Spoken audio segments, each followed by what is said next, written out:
Tourism is booming in Malta.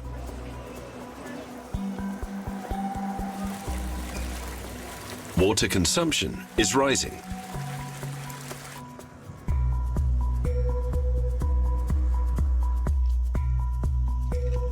Water supplies for farming are dwindling.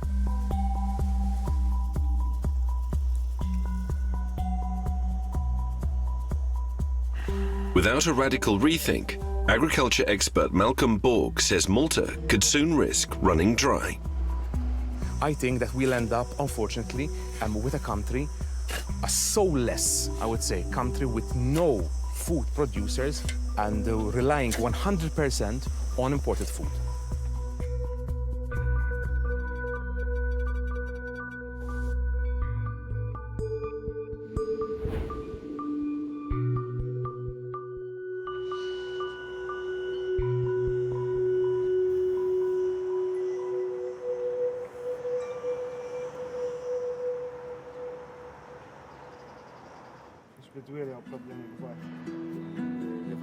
School's out, but Malcolm Borg still tutors students like Carl, a PhD candidate in need of guidance. For the director of the Centre of Agriculture, Aquatics and Animal Sciences, water is a subject that's close to his heart.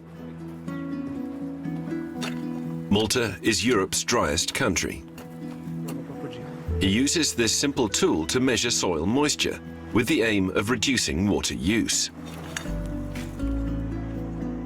How much water can you save with this device, and did you do any actual trials with it? Yes, so we did trials on potatoes, and we used third less water when taking decisions based on these tensiometers. So without compromising yield, as I said, because the yield remained pretty much the same. So I think that, a third of the water in a crop cycle is quite significant. The Institute's test pilots illustrate a law of nature. Without water, plants wither.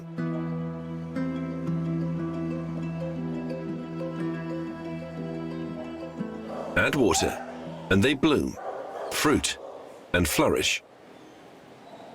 Malcolm Borg tests dozens of plants, including this ancient olive variety, that gives him hope in the fight against drought.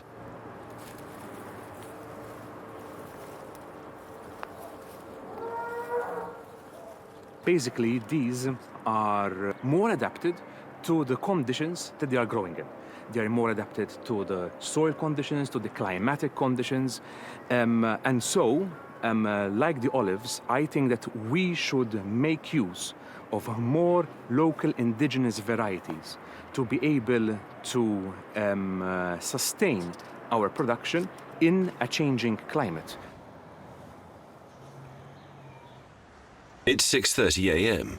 Malta's streets are narrow and built up. Malta has a lot of asphalt and concrete. Trees and parks are rare. Malcolm takes his 2-year-old son Nathan to nursery. By car, of course. Buses are rare, and there are no trains. As a result, 40 new cars are registered in Malta every day. It's a major challenge for Malcolm and his team.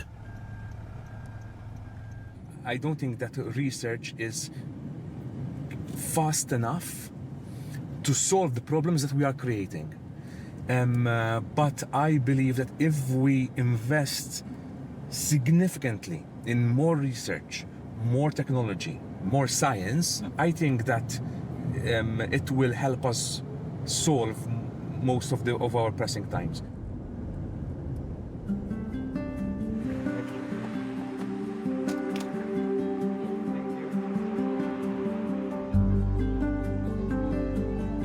Popeye Village was a Hollywood film set in the 1980s. It has remained as a quirky tourist attraction in Malta's northwest.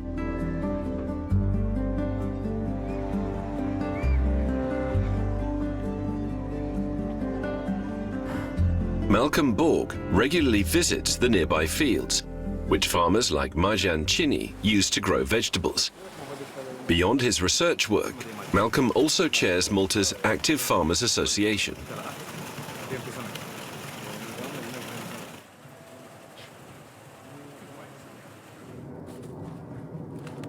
Not long ago, the government pledged to supply farmers with free desalinated water.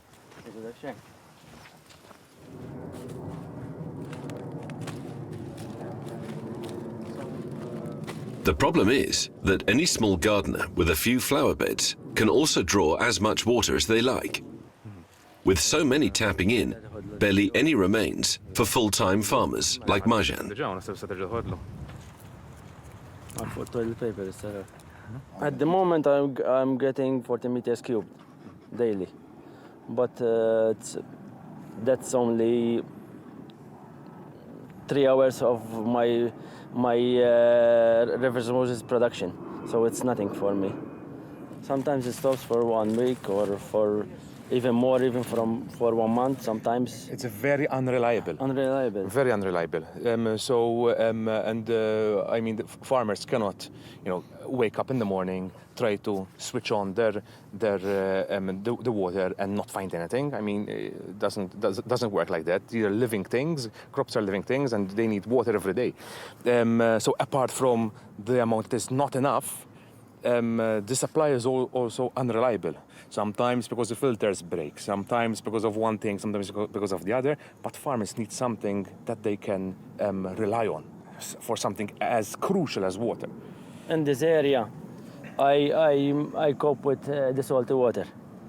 When new water stops, at least I keep something alive with salty water. I have another place that only with the new water, that when it stops, everything dies.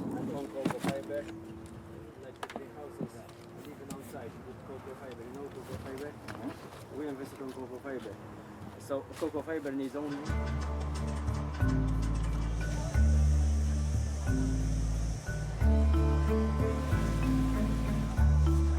Even as water runs low, Malta still attracts more and more tourists each year, welcoming more than 4 million last year alone.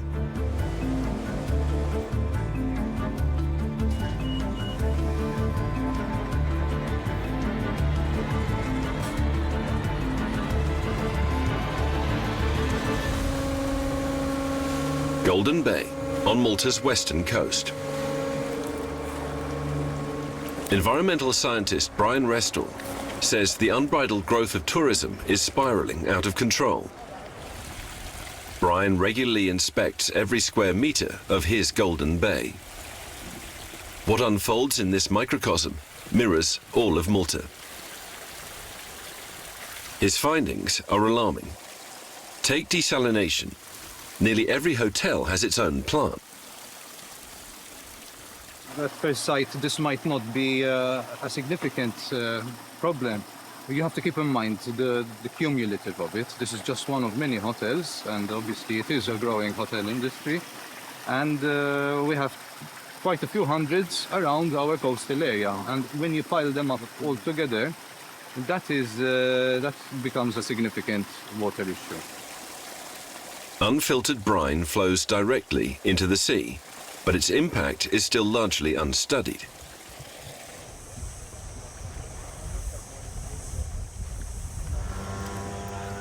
By 8:30 a.m., only a handful of tourists are on the beach. But that won't last long. So here we're at Golden Bay, which is one of Malta's most touristy beaches, if you like. One of our major concerns is the protection of the sand dunes. This is a remnant sand dune. It's not much to look at, but it's one of our last few sand dunes on the island. But you can see that the pressure is constant, the constant pushing on the barriers, plastic, etc. And this is a regular downside of all this tourist activity. Tourism drives up the number of hotels, shops, and taxis. Malta's population keeps growing too. The last 10 years, the population has increased by 23.6%, okay? Which brought the numbers from 450,000 to almost 560,000. That makes us one of the highest population densities in the world, with almost 1,700 people per square kilometer. In the sense that if you throw a stone behind your back, you're sure to hit someone. Brian's newest tool is his surveillance cameras.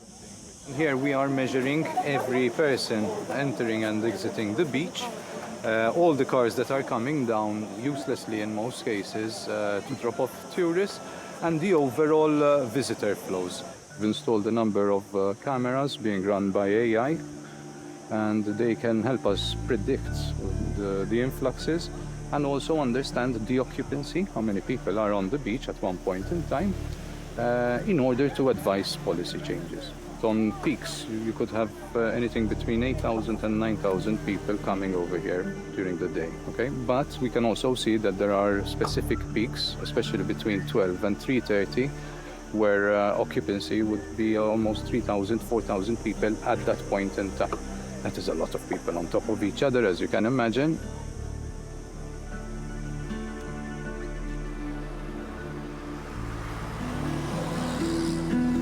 The first settlers arrived on Malta 8,000 years ago. Then came the Phoenicians, Carthaginians, Romans, Arabs, and the British. They all left their mark on Malta's unique language.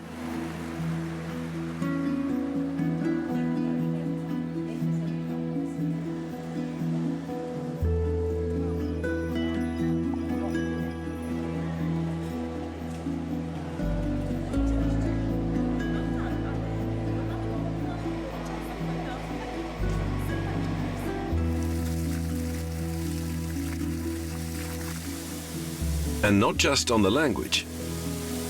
They all tried to address Malta's water scarcity, like with the aqueduct the Order of Malta built in the 17th century.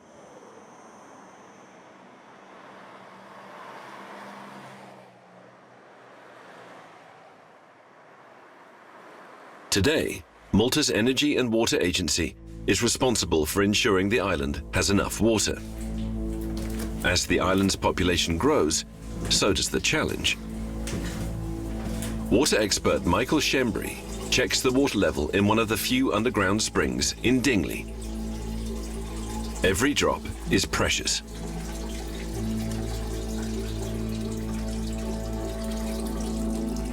This spring flows steadily at 100 to 200 milliliters per second and has for millennia.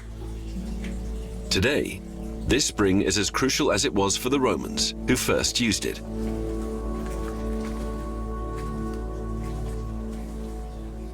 They're important sources for particularly the agricultural community, because farmers downstream of the point where we are can then utilize this water for irrigation purposes. So all these springs are very important for the agricultural sector to supplement their water resources and help them irrigate their crops.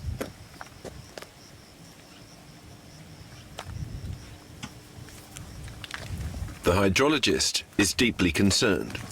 Sea levels are rising. Salt water is seeping into precious groundwater. High temperatures are speeding up evaporation. And worst of all, there's less and less rainfall.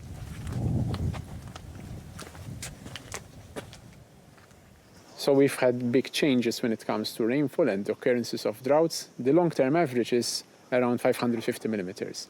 In the last 15 years, this went down to 470 millimeters, but just last year, this was around 350 millimeters. So a big reduction in a water-scarce country with a lot of sunshine and leading to huge amounts of evapotranspiration.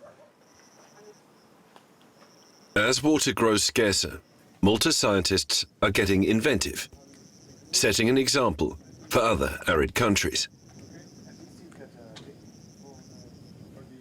Malta is definitely the most dry country, but there are also regions in Europe which are also experiencing similar, very, very dry conditions. And it's very important that, I believe, countries and regions with similar challenges share their experiences to how they tackle and address such issues, because there might be lessons learned which we can learn from each other. This valley in central Malta is one of the last few stretches of green land. Malcolm Borg's family owns the land. Malta's farmers face a dilemma. Conserving water is a must, but the Borgs still have to move with the times. They are demanding more and more kale because of, it's a superfood, it has a lot of nutrients, etc., etc. So farmers who had no idea what kale was started growing it. The demand is the king when it comes to the food chain. Change the demand and all the rest will follow. People have to realize that we are living in a water-scarce country, and we need to grow, ideally, water-efficient crops. A sprawling greenhouse stands at the Borg farm's highest point. It has a highly efficient irrigation system for lettuce and basil. As Malcolm says, necessity is the mother of invention. So yes, using this system, we have water flowing through the upper channel and going that way, meeting water coming from the middle layer going this way, and then meeting water coming from the lower channels. Water is then collected in a tube found underground and then repumped and reused. That is what the system is all about. The advantages, much less water. It is a system which uses much less nutrients because nutrients are reused and recycled, and also we're using the vertical space, and so we are maximizing the area to grow more crops. It was Malcolm's father, Gillian Borg, who taught him all about farming and life. Their 2-hectare farm is one of Malta's largest. Arable land is rare. Half the island is rocky, while the rest is mostly developed. And that portion is growing.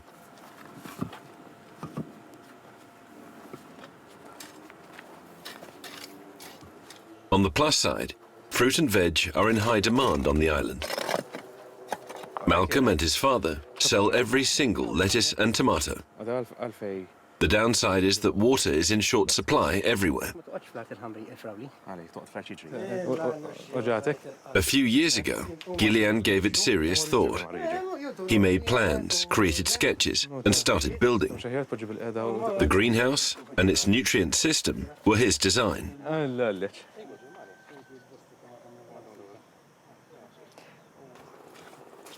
To this day, Malcolm proudly calls it his father's unique legacy, and adds that his father speaks only Maltese.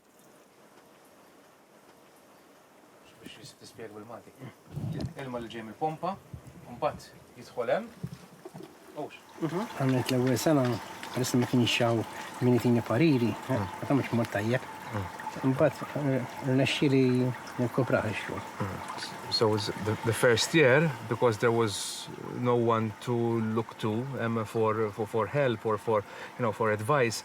He did not go very well, but then eventually, by trial and error and by solving his own problems, then he managed to recuperate well.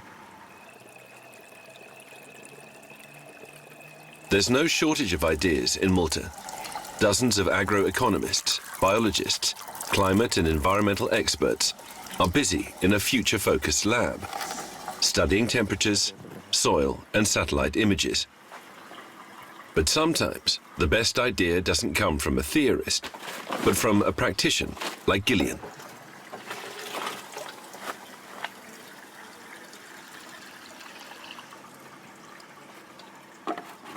għax ma kellix ħafna biżżejjed imma u dan għaddej mir-rivers Moses mhux wertet li taħli ħafna naħidek minn hemm għax inqasam. Mhux wertet li taħli ħafna ilma u l-mur barra. U hawnhekk jekk tiżraħħa darba ħass, mhux se taġi tiżraħħa xahar wara. Ma jekk tista'. U hekk tista'. Taqla waħda tpoġġa l-oħra. Għax dejjem ħamrija ġdida jisa. Prodott aħjar taħseb? Ħafna. U jikber malajn. Jikber iktar malajn? Ejju, ħafna. Mhux fis-serra.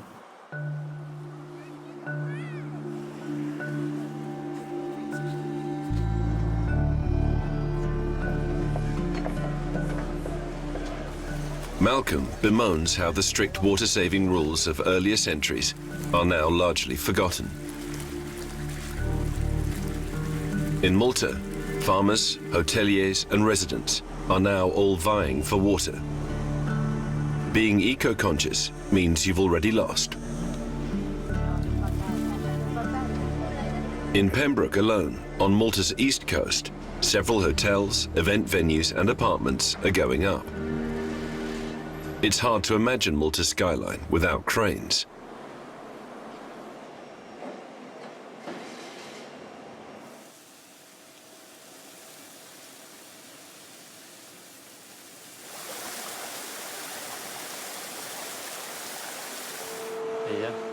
This new seawater desalination plant ranks among the world's most advanced and efficient.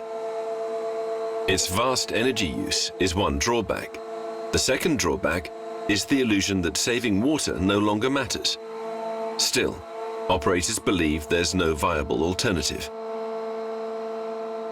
We don't have the natural resources. We actually have to produce about 70% of what we consume from reverse osmosis. So the technology is basically very simple, where you have to pressurize seawater at high pressure at about 60 bar, 62 bar, through a semi-permeable membrane, which allows water to pass through, but it doesn't allow the salt particles to pass through. Malta is a major user of technologies that accelerate climate change through coal, oil, and gas. The scramble for the island's remaining natural resources harms both the land and the surrounding sea.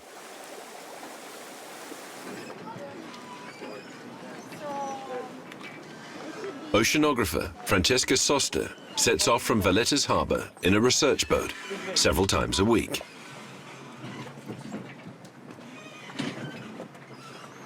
Her studies focus on whales and dolphins. In the coastal waters of the Mediterranean, she studies the toll of mass tourism on marine life, especially her favorites, the intelligent, playful, and sensitive dolphins. They're already suffering the consequences.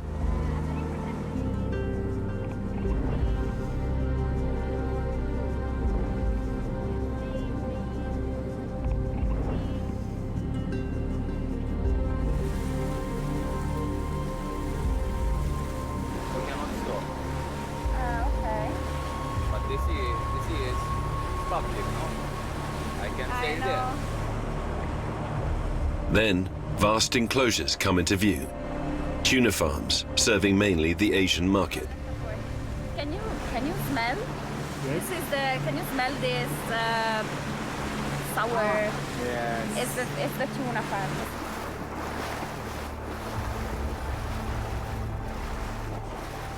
Near the farms, white patches suddenly dot the sea surface. This is kind of a grease, and it's a kind of a glue. And basically, we have seen during summer some seabirds with the slime over their wings, and they could not fly, for example. So this is one kind of impact.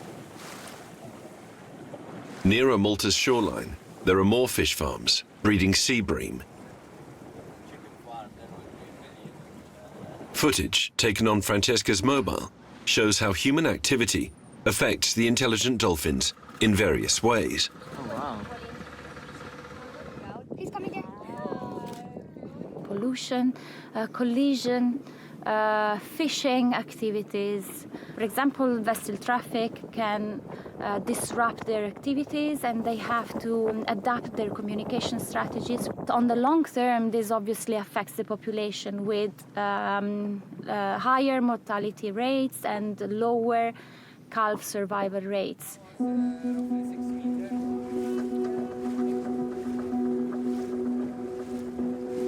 Tourism is damaging not only the island's nature, but areas beyond it too.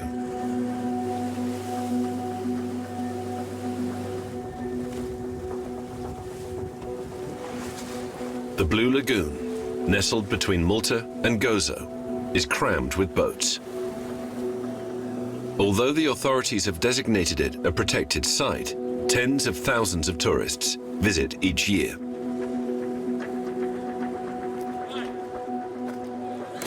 There's a party vibe on and off board.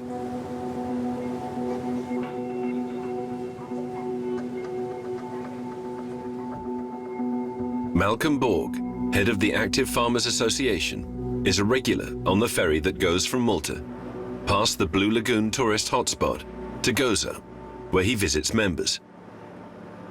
As tourist numbers rise, he warns, his farmers risk losing access to water. We'll end up, in a big mess where we will be using more resources than we have, producing more waste than the country can handle, as is already happening, and with the consequence that the quality of life of the Maltese people will go down, and the experience of the tourists will suffer as well. So I think it would be a lose-lose. The agricultural scientist still hopes it won't come to that. Some of Malta's residents want to make things better.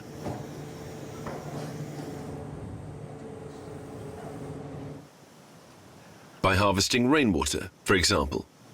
The entire roof of this greenhouse, once finished, will serve as a rain collector to keep water from going to waste. Farmer John Paul Vela sees it as his duty. His irrigation system on Gozo was costly, but it sets a great example. When the tomatoes is small, only 2 times, 5 minutes 2 times. And when the tomatoes grows, you take 3 times, 4 times, 5 times, 6. The weather, if it's hot, make 6 times. Is not hot, make 3 times or 4.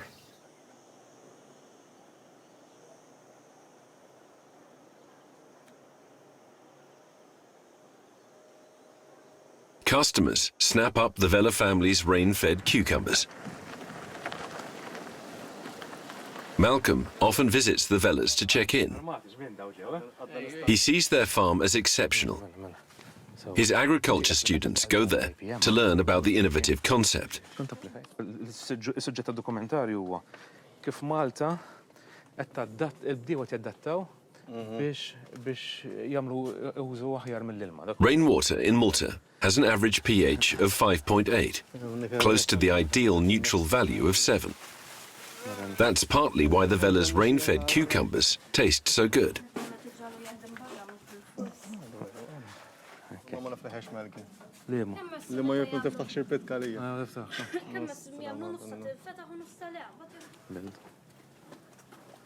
Then the small group heads to the heart of the facility, a rainwater reservoir like no other.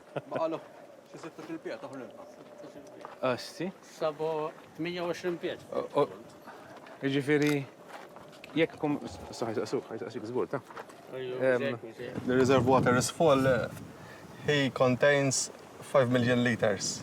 So it's the sourcing of the water here, making the best use of rainwater as possible and catching rainwater from the farm and from places off farm. And this is a strategy that's not used a lot by a lot of farmers. But because these farmers, they have the water efficiency very close to heart. Back on Malta's main island, Malcolm says it's high time to take the water issue seriously.